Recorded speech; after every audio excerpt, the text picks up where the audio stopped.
As Agriculture Minister Zulfikar Mustafa continues to push the agenda for the development of the local agriculture sector, some 6 agencies under his ministry recently inked just under $1 billion in contracts. There was a total of 17 contracts signed by representatives of the agencies and contractors awarded the various contracts, and is for the execution of works and the supply of goods and services. Speaking at the signing ceremony in the boardroom of the Ministry of Agriculture, Minister Mustafa urged the contractors to ensure that his ministry receives value for money in the works done and goods and services supplied. He wants quality work within the time frame stipulated in the various contracts. The minister noted that this set of contracts marked the second set in as many months and constitutes facilitation of the ministry's mandate of delivering to the people superior projects, goods and services. Minister Mustafa stressed that in signing the contracts, the chosen contractors were signing on to a partnership with the government.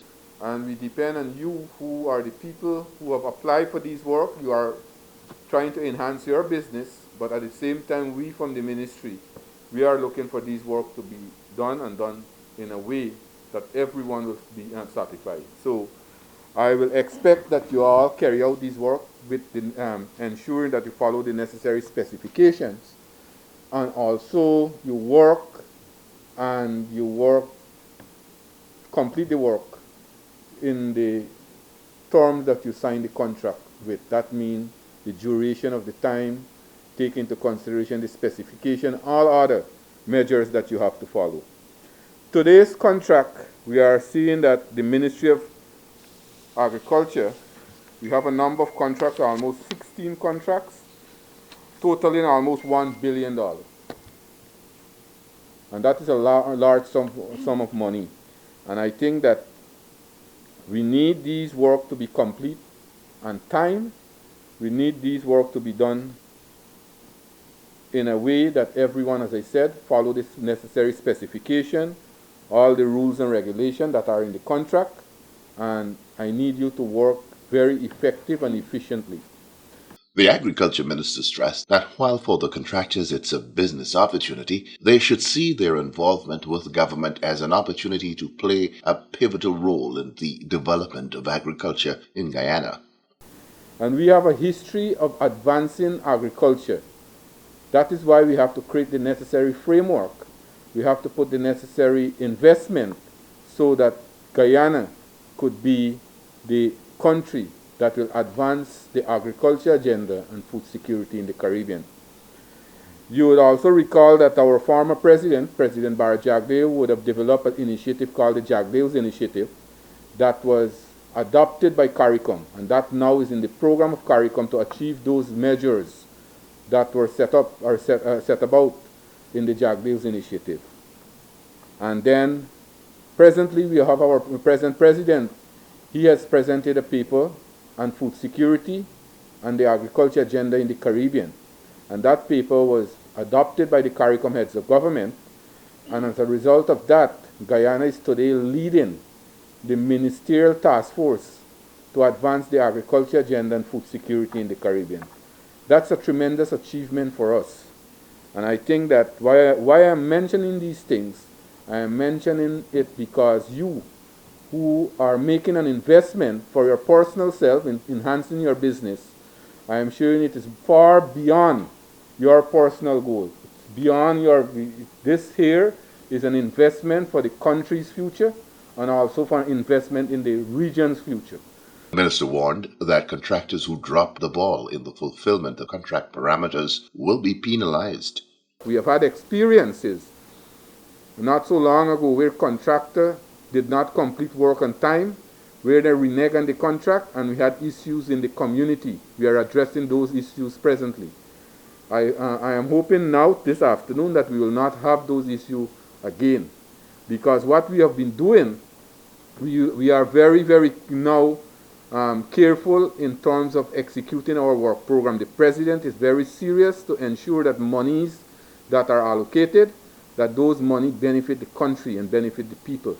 And we will be very careful in monitoring these contracts. And also, we will not tolerate contractors that are defaulting on job, because as a matter of fact, We have already we wrote to the National Procurement and Tendering Administration, some of the contractors who we said that we don't want to continue relationship with, to continue to work with the ministry.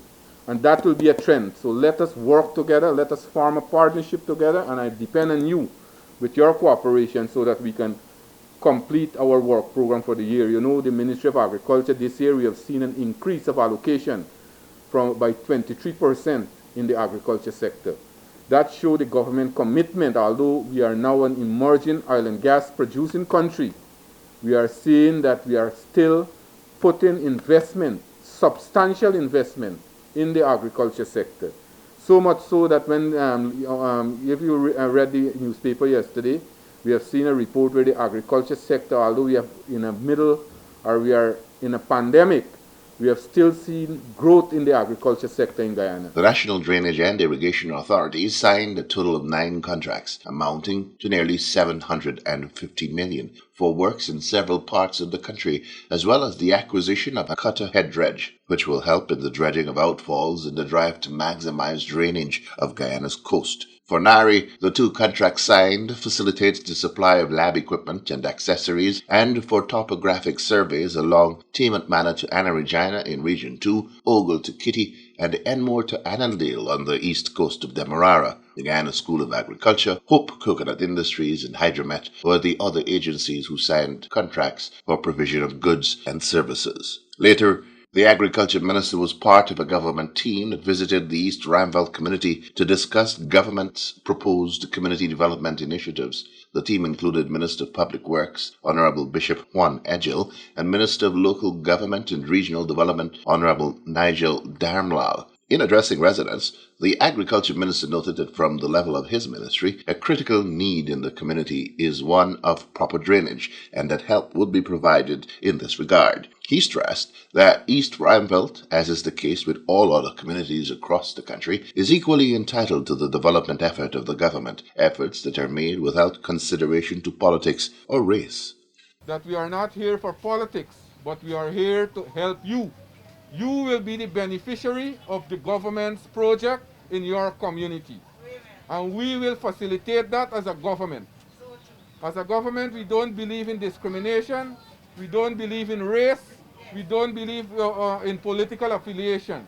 What we believe as a government, after election, we settle down as a government and we working to develop the community. And we want to extend all the opportunities equally across the country. So now East Ramville must not get less opportunity than Fort Morant. So I went to Buxton, I went to Belladrum, I went to Mocha, and those are some of the community I could call. And we have had close collaboration with the people in the community. We have, in my sector, in the Ministry of Agriculture sector, we are working to develop the agriculture sector because Guyana has to play an important role in the agriculture agenda of CARICOM. And we, as a country, we have the ability to be the food secure country of CARICOM. That means that everyone has to come on board. So we not got race, we not got politics, and we have to bring everybody together. Right. Right, definitely. And Guyana will once again become the food basket of the Caribbean. I want to support you.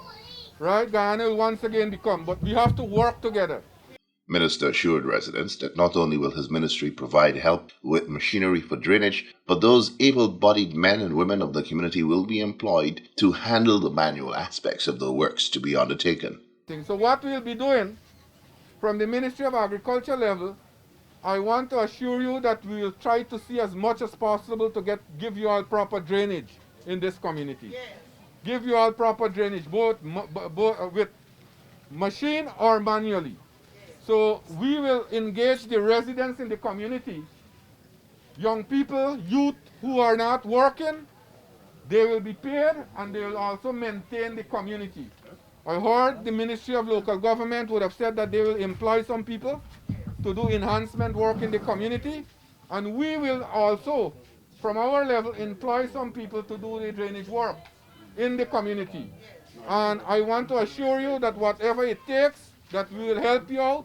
If we have to bring in the small machines, to clean the drains, the interlocking drains and things like that, we will do it. Because we know for a fact that over the last few years we have seen climate change. And places like these areas are prone to flooding. Yeah. Whenever the rain falls a little, this whole place underwater. And not only this here, almost the entire Georgetown. So what we have done, we have bought 12 additional pumps.